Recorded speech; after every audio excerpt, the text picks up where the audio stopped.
Well, hello, this is Dr. Steven Ronzano, and I'm going to go through your autobiography PowerPoint, the one you're going to give at the end of the year.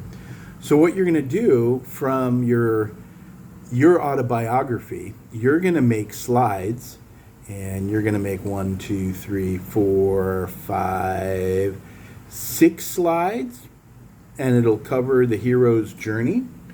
And this is going to be your final presentation for the semester. So I'm going to go through it. I've also given you 2 sheets at the end of rules for PowerPoint presentations, and also the 10 deadly sins of PowerPoints and making slides. So that's going to be all here for you, and I'm also going to put it into Canvas or whatever we're using for assignments, so you guys can look this over.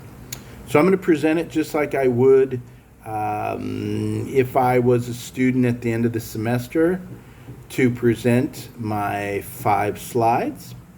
And you'll have about 5 minutes.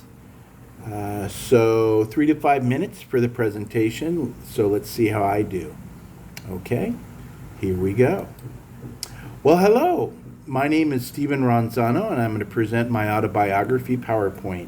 The journey begins.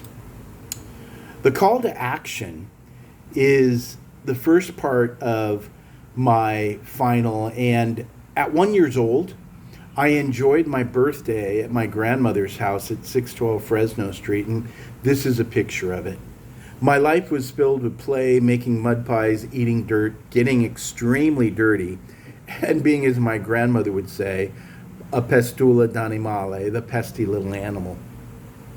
I was so awed by all this beauty and bounty that I was constantly surrounded by. I thought everyone's family had flower gardens, vegetable gardens, and wondrous fruit trees and vines.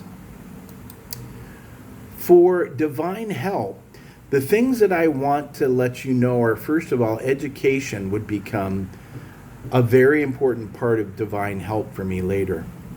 The divine help I received in my life was being able to always have a job. My family had provided swim lessons to us all during those years. And for 29 years, I coached aquatics in California as well as across the world. I was able to discipline this ability, make it my servant over the last 44 years of my life. Many doors have opened for me as a teacher when I could do more than just teach. God was and is always good to me. Divine help. Yes, sir. In the belly of the whale experience, I know the belly of the whale experience in my own life, wondering at some points whether I would live or die. This is exactly how I felt when Dr. Julian, my urologist, told me the prognosis after an MRI and a biopsy. I had prostate cancer. I, like Jonah, was in the belly of the whale, but this lasted 9 weeks and not just 3 days. You learn patience, and you learn to live each moment to its fullest, and yes, some days you even cry. This, too, is therapy. In the part of my life that is the tests and trials, I remember middle school.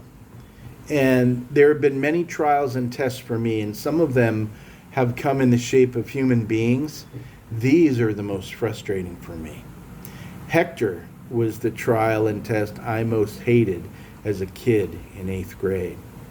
You find that each new day or month may bring challenges with work, family, friends, and people you get to know. My pastor once told the congregation, the longer you know someone, the higher the probability there will be a conflict. In the last part of my life, the return and special recognition, where I foretell a little bit, is that whenever I've thought about the future as a kid, I imagined staying young, running around my grandmother's house. If I could have a special return, the return and special recognition I would wish for would be a great family surrounding me at my table. My foretelling would include me going away on a fantastic journey all over the world with my wife in our golden years. This would be the special blessing, to gather at home with family and celebrate with stories, giggles, and of course, embellishment. And this is my hero's journey.